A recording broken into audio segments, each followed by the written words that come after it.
Home to the iconic mountains of Patagonia and the otherworldly Atacama Desert, Chile is a country you don't want to miss. In this video, we'll walk you through our 10-day adventure from the bottom to the top of this incredible country.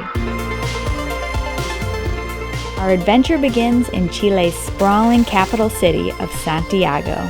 Unfortunately, we only had about 8 hours to explore the city because we had another flight to catch at 2 a.m. So, in our whirlwind tour of Santiago, we took the funicular up San Cristobal Hill, admired the Bella Vista street art, had a Pisco tasting and dinner at Chipe Libre, followed by wine and dessert, and finally ended our night at Santiago's Plaza de Armas. At 2 a.m. we had a 4.5-hour flight down to our first destination, Patagonia. We arrived in Punta Arenas around 7 a.m. and were picked up by a driver from our hotel. It was 6 hours of travel on snow-covered roads to get to our hotel, located inside the Torres del Paine National Park. For the next 3 days, we would be staying at Hotel Lago Grey. We made it to Torres del Paine! Check out this view! Oh my god! It's an all-inclusive, including the excursions and hikes within the national park. Not to mention, delicious food and drinks. I'll leave the link in the description if you're interested. While I wish we had more time here, 3 days in Torres del Paine was the perfect amount to see and do the highlights of the park. On our first day, we did the Base Torres hike, the most iconic hike in Chile's Patagonia. This challenging 12.5-mile hike takes you to the base of the 3 granite peaks that the national park is named after.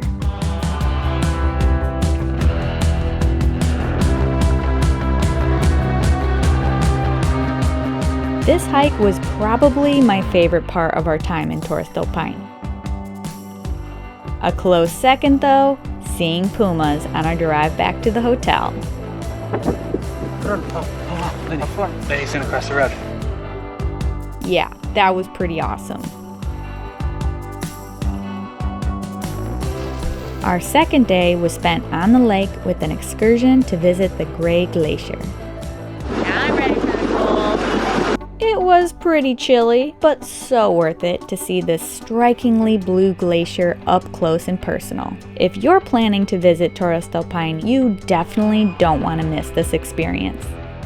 Well, that was pretty cool.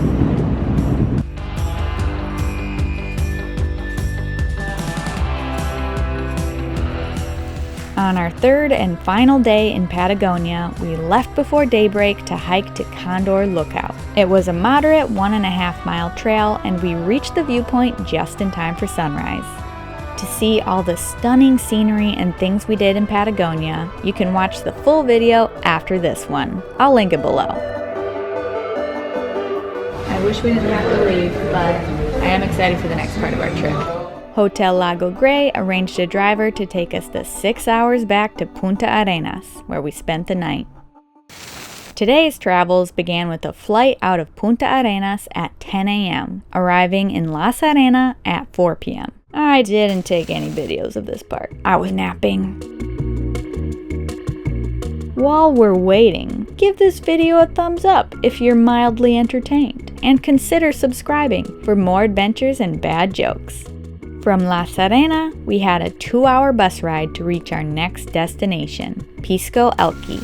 Chile is a big country, and if you're trying to see the highlights, prepare yourself for plenty of travel.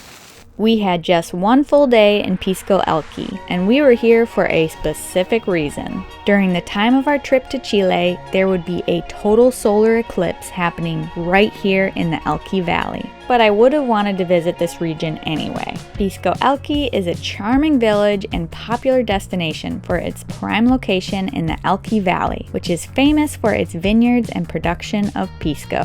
Fun fact, Pisco sours are the national drink of Chile, like Peru, and the two countries fight over who invented it. I can tell ya, they tasted great in both countries. We spent our morning in Pisco, Elqui with a visit to Mistral, the famous Pisco distillery in town, before setting off to watch the eclipse. If you're interested in seeing our experience chasing the eclipse, You can watch the full video linked below. Because of the eclipse, we didn't get to do as much in this beautiful town as I wish we could have. Today we were headed to the Atacama Desert, located on the northern end of Chile, which meant we had another flight to catch. So after a 2-hour bus ride to La Serena, it was a 1.5-hour flight to Calama. We're driving in Chile, and by we I mean Peter, and I'm just here for emotional support. He's doing great. Turns out it's completely different. So we've got like an hour or hour and a half drive to San Pedro de Atacama. Well, an hour now. An hour now. That was really chill. We showed up in the Calama airport, and it's pretty small, so then we went to the desk, picked up our rental car, and it took about 2 minutes to get out of town and into the desert. And now we're just driving through pitch blackness. I told Peter, worst thing that could happen is we hit a llama and I cry. So. And then she eats it, because we all know how much she loves llama now. It was only once. We made it. Peter drove up and down those hills like a boss, and this place is super cute. Once we arrived, we grabbed a quick dinner in town before resting up for the next day's adventures. For our first day in the Atacama, we explored this arid landscape with a quad tour. It was a ton of fun. The highlight was stopping at Laguna Cejar, a saltwater lagoon where we got to float like corks thanks to the high salt content. It's really cold. Right there.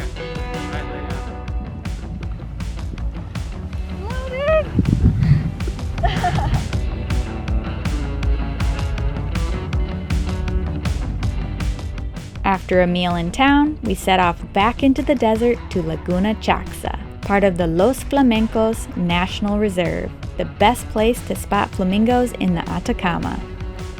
I'll be honest, before planning this trip, I had no idea that flamingos lived in the desert.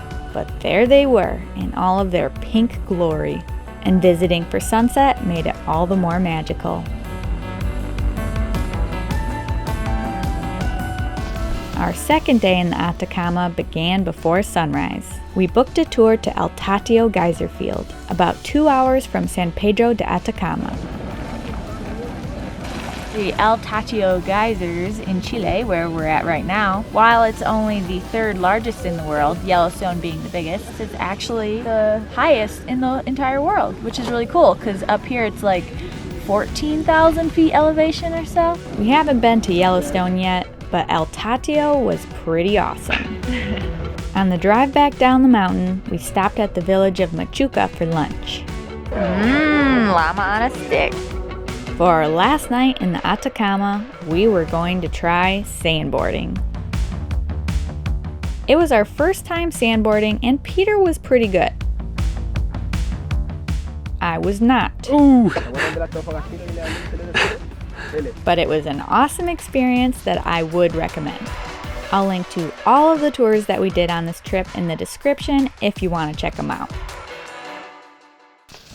Our flight out of Chile wasn't until 2 p.m., so we spent the morning with one last adventure in the Atacama, visiting the Valley of the Moon.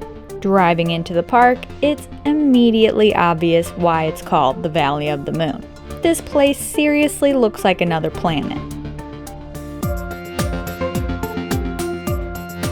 Sadly, now we had a 1-hour drive back to Calama to fly to Santiago and then back home. Chile is a massive country, and trying to see it all in 10 days is pretty ambitious. But we think this whirlwind adventure itinerary did a pretty good job of hitting the highlights. If you're ready to start planning your own epic Chile adventure, make sure to check out the other videos in our Chile travel series for more details about each leg of our trip. If you have any questions, leave them in the comments. And before anyone asks, my favorite dinosaur is a velociraptor. Once we arrived, where are we rabbing? What's rab?